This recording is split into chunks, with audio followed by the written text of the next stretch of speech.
Tune in for the audio, or you can even watch back. Giving players all the props, or put them on blast. We don't give no hot takes, only talk facts. We're giving all our devotion, riding high on this wave of emotion. Going all out, yeah, cause this is our time.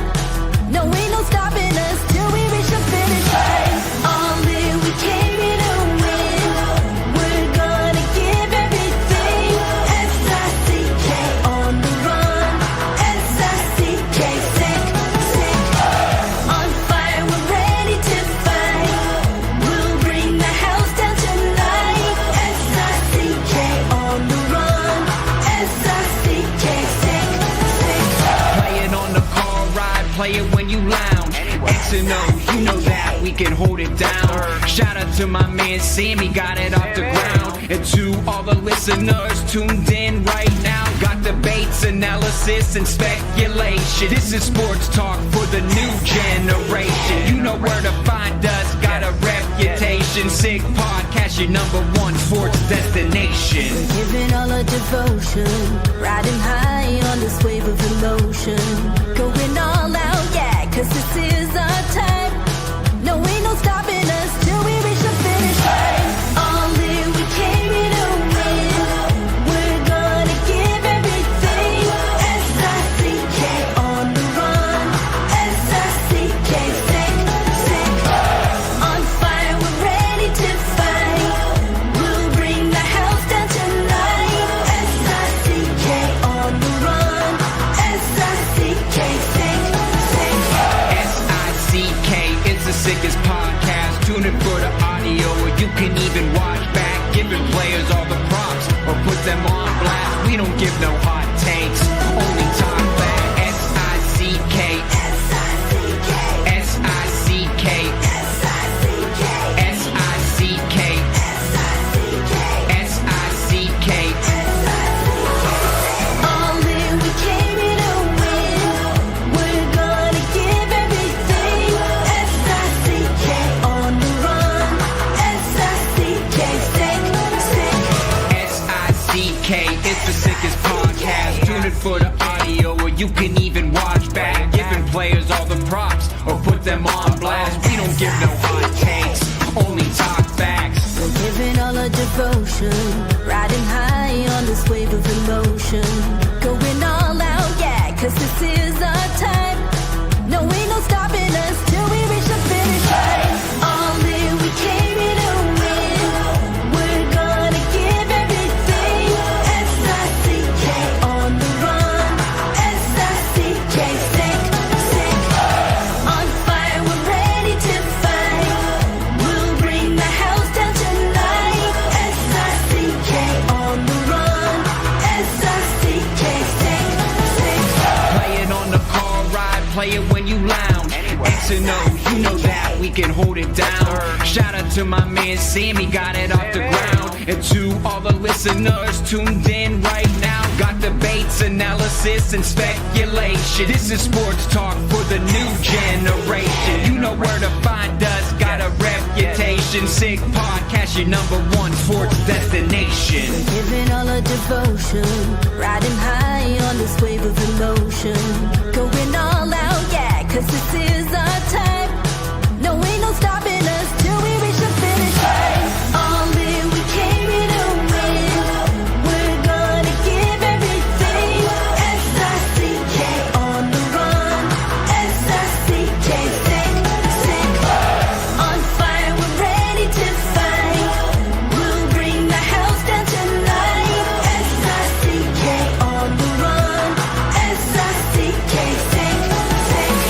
S-I-C-K is the sickest podcast. Tune in for the audio, or you can even watch back. Giving players all the props, or put them on blast. We don't give no hot takes, only talk back. S-I-C-K, S-I-C-K, S-I-C-K, S-I-C-K, S-I-C-K, S-I-C-K. Turn up your volume. Because you're about to listen to The Sick Podcast. The Eye Test with Pierre, McGuire, and Jimmy Murphy. The Stanley Cup winning Colorado Avalanche And after 22 years, Raymond Mark! The sickest NHL podcast. It's gonna be sick. And welcome to another edition of the Eye Test here in the Sick Podcast Network and another edition of On Campus Friday. And we are going to have a wonderful guest joining us shortly. Providence College head coach, 2015 national champion, and 2021 gold medal champion at the World Juniors. Nate Leaman will be joining us shortly here. We'll talk about his team, about some NCAA hockey, and obviously tee up the World Juniors a bit, Pierre, because it's now a week away, or less than a week away. It's a major event on the hockey calendar, the World Junior. There's no question. I had the privilege of doing it for 9 years on Canadian TV. It's a substantial event. I've been watching it since 1989, so long way back.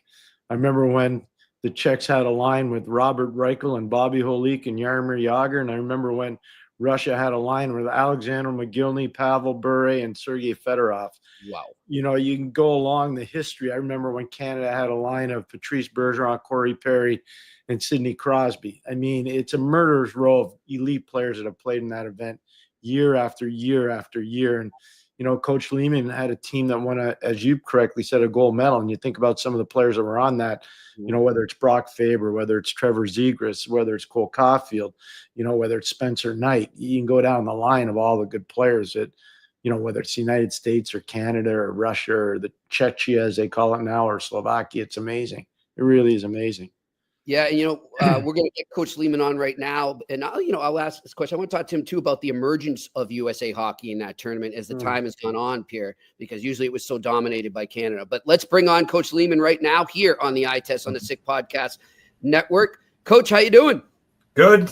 Great. Thanks for having me. He's got his playoff beard. It's I do. Playoff beard going in December. Chris Kringle. Come on, Nate. Let's go. It looks like I've slept with some cats. I've never really done it, so I figured now's the time, and I'm going to give it a couple more days, and it's looking pretty shabby, though, I think. So, Jimmy, before you get going, you know, your rink has got a guy that was a patriarch, Louis J. Lamorello. Oh, yeah. You know what his take is on beards, so I'm wondering if you've heard from him yet or not. No, I haven't heard from him. He might now because he watches the Eye Test. He wouldn't like it, I'm sure. Yeah. Well, you can test it now, Coach. Shave it and then bring it back if you liked it for the playoffs, and we'll see how it goes from there.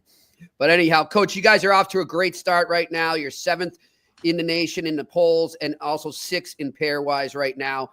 What's been the key for you so far for the team to get off to the start they have? I think it's been a little bit of everything. You know, I think we have good depth. I would say if it's one thing, we have good depth. We can score up and down our lineup.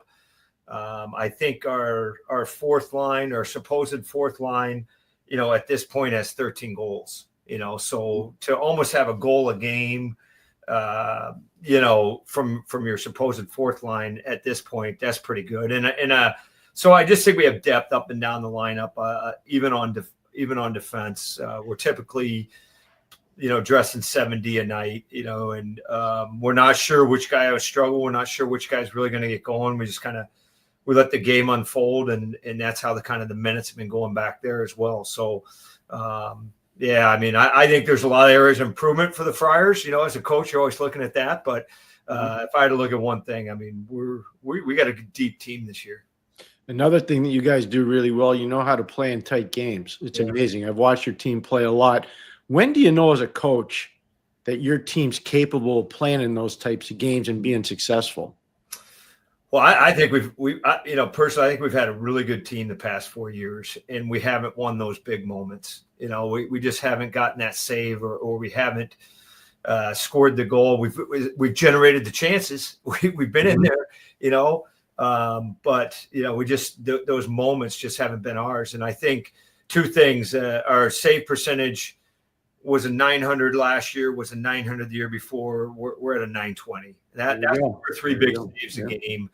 You guys been around the game, you know that. And I also think we have guys that can finish. You know, I think we have, you know, we've, as I mentioned with our depth, you know, I just think those big moments now we're winning. We're, you know, whether it's scoring the goal in the third period or whether it's getting the save, we seem to be winning those moments. And with that comes more and more belief. So. You bring up the goaltending there, and it's a great segue because I was going to ask you for our Bruins fans that watch this show, just your take on what Svedebäck's done this year to get to where he is. I think part of it is maturity. Part of it is a guy continuing to develop. He really needed to develop his hands. His hands have gotten way better.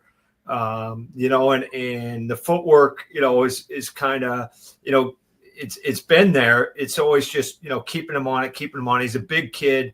He tracks pretty well. He can see through screens. But to be completely honest, his father passed away like 2 weeks before he's coming to school his freshman year. He did an unbelievable job his freshman year carrying the load. Under those circumstances. Sophomore year, I would say similar. I just think for him and his life away from the rink, and with his family and being a European coming over and playing, I just think everything's in a much better place too. So I think it's on the ice. I definitely think he's developed. Off the ice, I think he's in a more comfortable place, in a better place for sure. I know for Christmas here, his family is actually coming over. And, great. And that's going to be, that's going to be really, really cool for him. This is a tricky time of the year for coaches. I've lived it like you're living it now, and it's a tricky time of the year. How do you handle it? How do you do it with practice? How do you do it with sending your guys home? Or you just talked about Svedebäck's family coming over from Sweden. How do you deal with it? Well, part of it is you're crossing your fingers. You know what I mean? Like part of it, you're crossing your fingers because the guys are going to get a break at some point. I've never kept a team for Christmas. Like I've just, there's some things that I don't think I could ever do to the guys. And that's one, having them on campus on Christmas Day. There's some things that are just more important than the game, I think. So there's other schools that do that. We won't do that. So basically, last week we went every other day. I said, we're going to go hard when we go, but I'm going to give you a good, and you should have seen the jump we had. It was unbelievable the days we went, just because their bodies are getting a rest. But it also allowed them to catch up for schoolwork.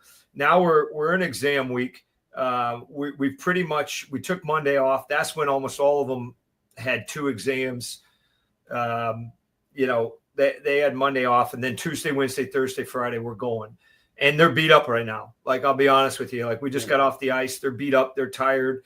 But it's okay because they got a 5-day break. And all the science will tell you, even the World Junior you guys were talking about earlier, you got to keep their body in a certain state. You got to keep their body like in their central nervous system in a certain level, like ready for battle, ready for contact. So it's a tricky thing. And, we'll skate again tomorrow morning. Then the guys will go, and they're going to have, 5 or 6 days off there. And they, you just hope that they get home and they do something for a couple of those days, whether they're skating with a team or whether they're getting a lift in, just to try to keep their body in check. Jimmy, it's a cool thing what Coach just said, because you talked about him winning the gold medal with the World Junior team. You never win that tournament. I'd like to hear what Coach has to say about that. You never win that tournament unless your team gets better every day. Oh, yeah. And I wonder, Nate, if you've taken some of that experience from the World Junior and put it into your program at Providence. Well, particularly this team, yes. Because we have 4 true freshmen. We had 13 new players on this team. I wanted to keep it simple, and I wanted to keep it simple, but I also wanted to get an identity. And I thought that's what, the tournament, you're bringing guys together. You got to get them in an identity, but you also, what are the most important things, and for me, it was like, working above the puck, basically making sure we got 5 inside the house, in our D zone, making teams, basically trying to get a team that was a little bit, not a little bit, but tough to play against. Because I knew we were going to have the offense. But, the defense, when you're playing Canada, when we played Russia, when we played Finland, our defense had to hold up, and our defensive side of the puck and our play off the puck. So getting the front shoulders, I worked a lot in that tournament. And I think the guys, you could tell, like some of the guys, we're kind of we're doing angling. We're doing angling, And then I showed him one day, I'm like, watch this shift, guys. Watch this shift. And it was a shift where forwards had to angle 4 different times in the shift in the World Junior, you know, and I would just say, like, guys, like, I've studied every film, I've watched everything, you know, angling and getting to front shoulders is so important in this tournament. And I remember they watched it like, oh, all right, yeah, you're right there, coach, you know. So, you know, but getting back to this team with you know, with Mustard, with Connelly, with Logan Sawyer, with Will Elger, I knew we were going to have some forwards and some big moments. I wanted to teach them to work above pucks. I wanted to teach them to get to front shoulders and dictate play. Like get on guys quick, dictate things, you know, so we win the middle of the ice. Coach, when you get back from break, and I mean, I know you'll be playing over break, but as things start to heat up here, the Hockey East almost becomes the schedule you have almost becomes tournament-like. I mean, you can't take a night off, and it just carries over right into that Hockey East tournament.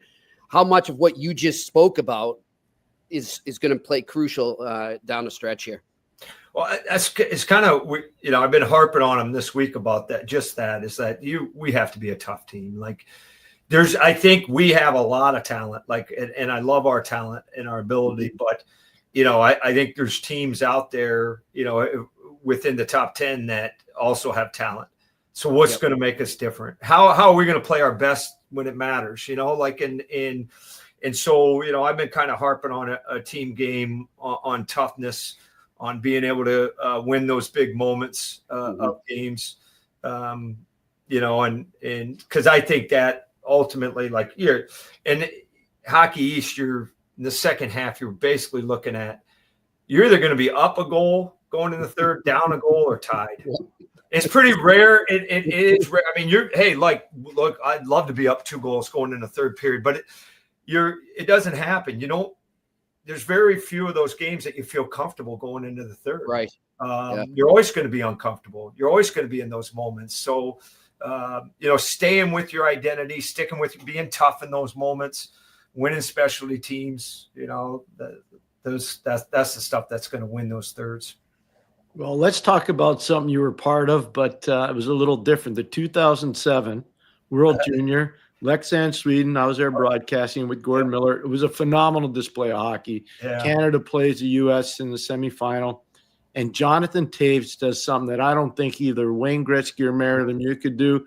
I said it on the broadcast. Both Gretzky and Lemieux told me they agreed with me. What Jonathan Toews did in that shootout, Nate, have you ever seen that before or since? Well, I mean, Oshie, you know, for the U.S., but I'm still bitter about that because I think we scored on Carey Price. I think Kaner scored on Carey Price, and he goes back into the net, and then the puck's underneath him, and he pulls himself out of the net, you know. And that was before video review, though. It was before video review, and you know, we're both in 7 and 9. I think we had Finnish referees when we played Canada. But I mean, look, I mean, you got Patrick Kane, you got Jack Johnson was going. Well, hey, we had a 4-3 in overtime, and that's for me, like, that's where we lost that semifinal game. Is we had the 4-on-3 in overtime. Somebody high stick Jack Johnson. We get the 4-on-3 in overtime. We execute pretty well. We missed we missed some empty nets on the backside twice. Kaner, I think, deflected one, and he deflected almost all the way out of play. And then you get to a shootout, anything can happen. But a great game. You know, some big time players in that game. And then, you know, the irony of that, you know, for us in the tournament was, okay, then we have Sweden for the bronze, like, and Backstrom, and like, and we had in our pool, we had Sweden and Canada. We lost to Germany the first game. We outshot them, I think, 40-12, and lost the game 2-1.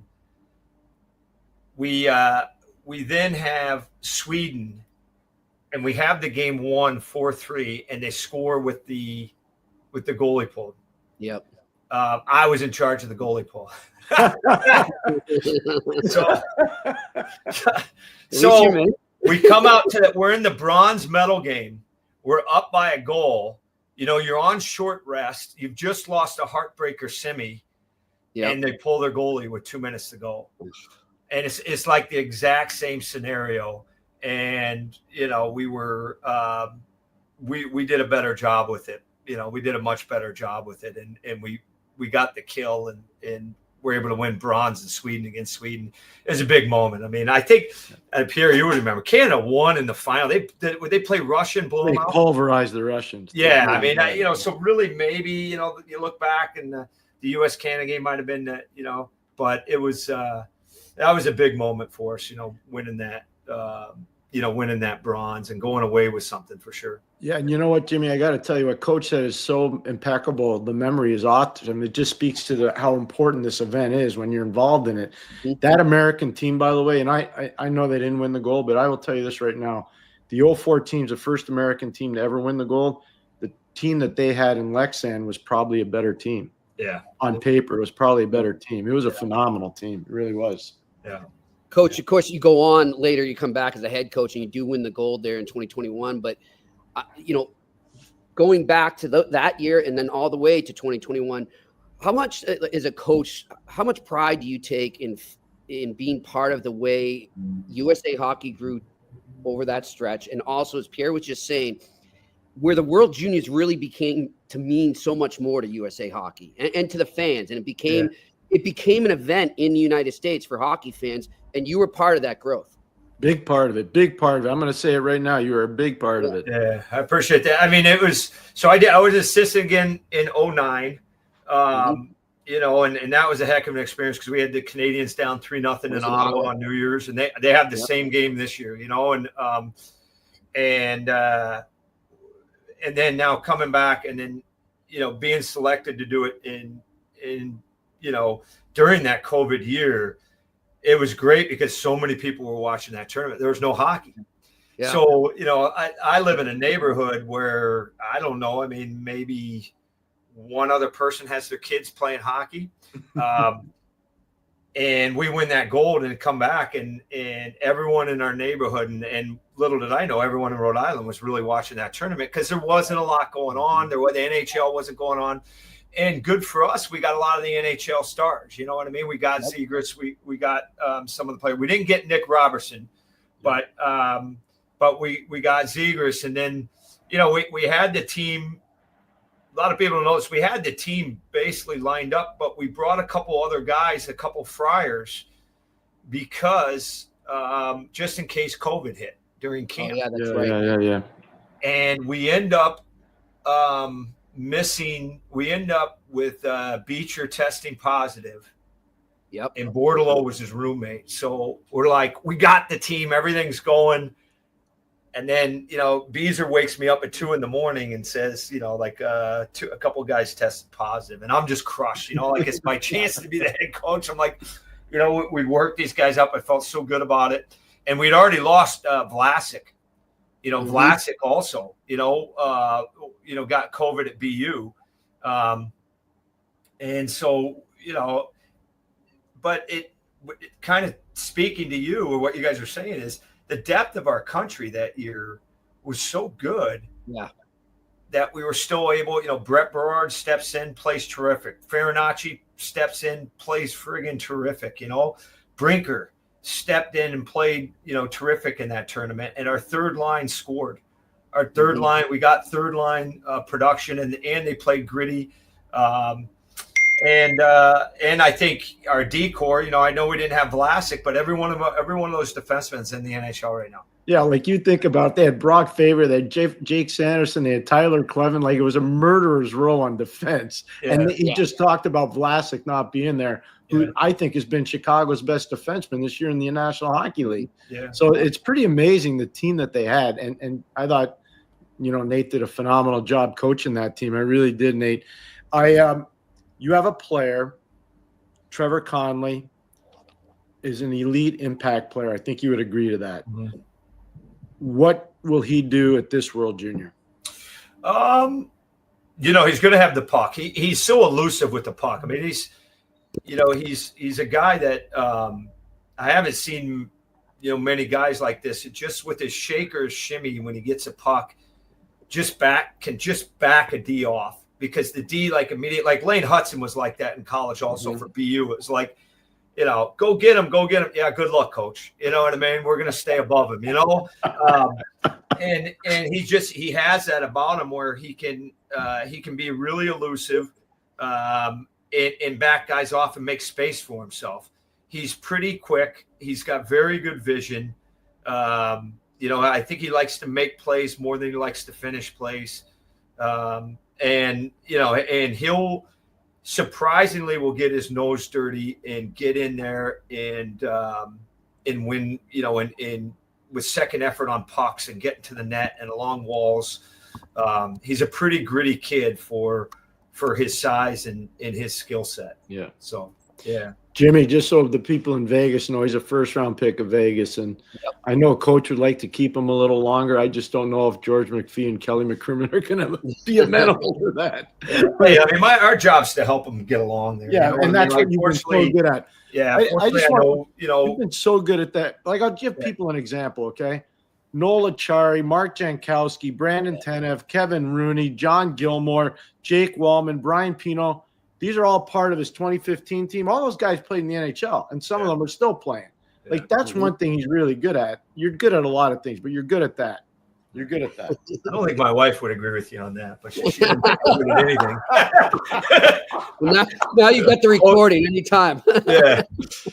No, I mean, we've been fortunate to have some good kids come through, and that's your job as a college guy. And now, I mean, I really think you're very much walking the line between an American League coach and a college coach. You're wanting to win for you're not wanting, you're supposed to win for your school. You're competing for national championships every year. But there's also this the left half of your brain that says, look, like, I got to get Trevor Connelly ready. Like I have to get him ready for NHL coaching. I have to get him ready for, developing his game, like off the puck. And it's no different for John Mustard or Logan Sawyer. And, I'm proud of the guys that have made it. And the thing that the thing I'm usually proud the most is that you usually, when a guy gets up there, you usually get feedback right away from an organization about what he's missing or what he's doing well. And the thing that I'm most proud of is our guys go up and a lot of coaches say, I can trust this player. I can trust this player because you guys know, like, guys at our level, all these kids they got everyone telling them, you can do it, you're going to make it, and they all think it's about goal scoring. They all think it's about points. And there's so much pressure on coaches at that level to win that they're going to play if they can trust you. They're going to play you if you can think off the puck, if you know what the hell you're doing on a face-off. Oh, I love hearing this. Yep.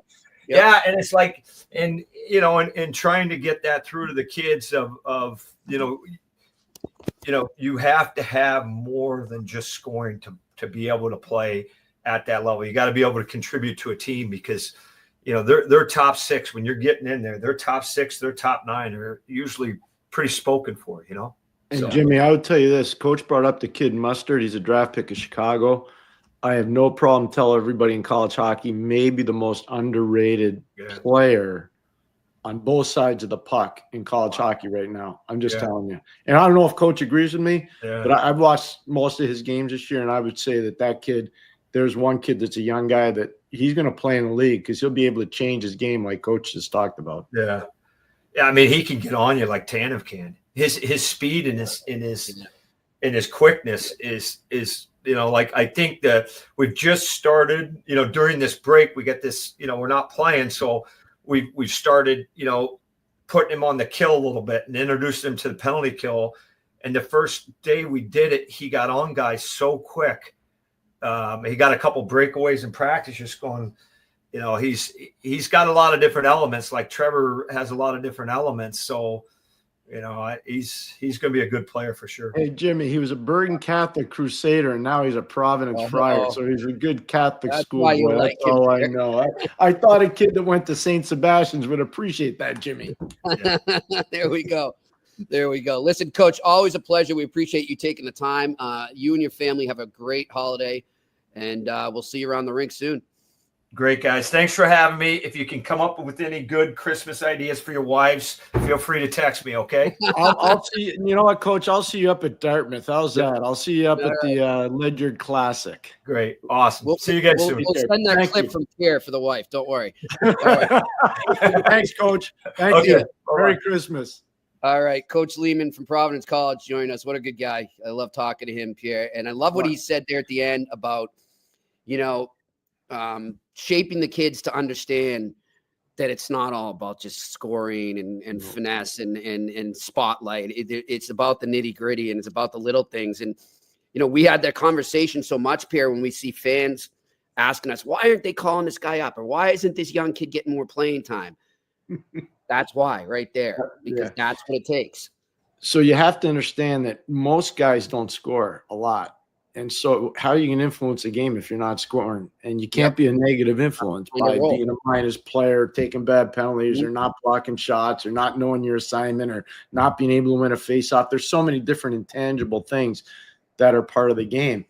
And what he just said was music to my ears, because when I talk to NHL scouts, especially the guys that are scouting free agents, it's not so much about the numbers. It's about can the guy play and do X, Y, and Z? Is he coachable? Does he have character? Can he battle through injury? Does he know the difference between pain and injury? There's so many things.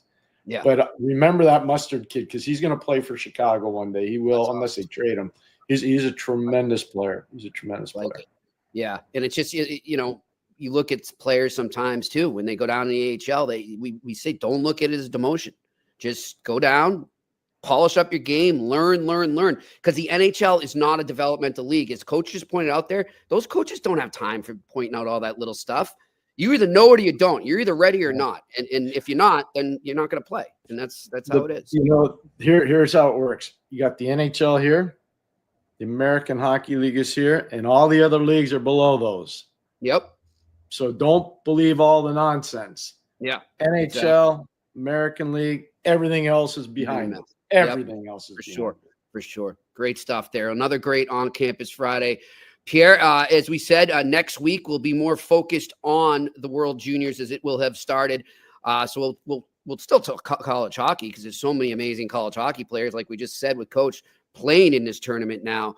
But we're working on a big guest, so we'll see if we can get him for that. When I have it, I will confirm it. Can I put pressure on now? USA Hockey better deliver. That's all I'm going to say. Okay, hint. Hint. There you go. So now you know it's an American guest. There you go. Pierre, but listen, I can't believe. So next week, we're Monday, and then we're going to be off Christmas Eve. Wednesday's Christmas Day, and then we're back. So it's like full swing, man. We're at the holidays. The break is here, and then I got a feeling after that it's going to be like warp speed, like we were just talking about with the coach there, especially for those college hockey guys. Like when you get back, Pierre, you've been saying it to me a lot.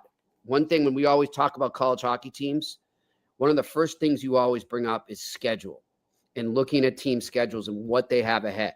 And you mention it sometimes like, okay, this team right now may be ranked high, but Murph, go check out that schedule they got in January and February. Talk to me after that and see where they are. And not that you're saying they won't be able to survive it. You're just saying it's just different. The grind is coming. And so we'll keep on track. The Hockey East grind is outrageous. It's outrageous. And that's a positive outrageous, not a negative. Right.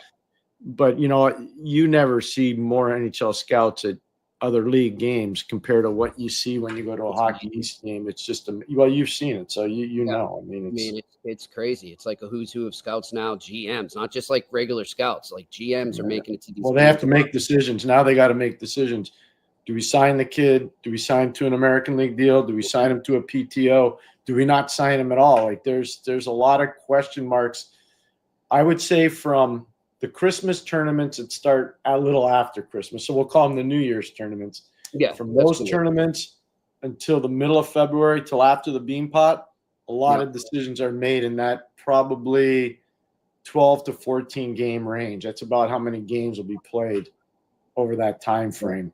There you go. We don't practice this, but great segue there, Pierre. We want to remind our listeners and viewers, speaking of the Beanpot, which is a great college hockey tournament for those that might not be aware of it, because, we've got a lot of Canadian listeners, a lot of European listeners, every February and the first 2 Mondays, the 4 big college hockey schools in Boston, BC, BU, Northeastern, and Harvard, get together and play at TD Garden. And it's a great tournament. It's a festive atmosphere. It also, like, we're talking about how the schedule picks up and you're getting more into that playoff mindset. After that tournament too, those teams now kind of are like, okay, boom, warp speed to the Hockey East playoffs. But yeah, we're going to be over at West End Johnny's. Really looking forward to that. I'll be securing the times, hopefully within the next week or two. So we'll let you know what time you come over there and join us. And of course, for you Northeastern fans, West End Johnny's is your home bar for the Bean Pot. So come over there and join us. Wear your red, black, and white. I know somebody that might be wearing it under his plaid shirt there, but he can't. I'll be there with colors. I'll tell you that. All right. I'll be there with colors. I love it. But we're looking forward to that. And we're also going to be there, of course, for the Four Nations face-off outside of TD Garden. West End Johnny's, if you walk outside of TD Garden, you're looking at Causeway Street, you got those strips of bars there. You want to go over to Portland Street. It's going to be kind of diagonally to your right. Okay. When you come out, you're looking right down Canal Street. 2 blocks over to your right from Canal Street is Portland Street. And then you walk down there, you'll see West End Johnny's on the corner. So we'll be there for both the Bean Pot and the Four Nations face-off. And of course, the week before we're in Boston for the Four Nations face-off, we're up in Montreal, 1320 Peel Street. It'll be McLean's Public House. Really looking forward to that. And of course, I've got a long history with the ownership there and the staff. Very good friends with them.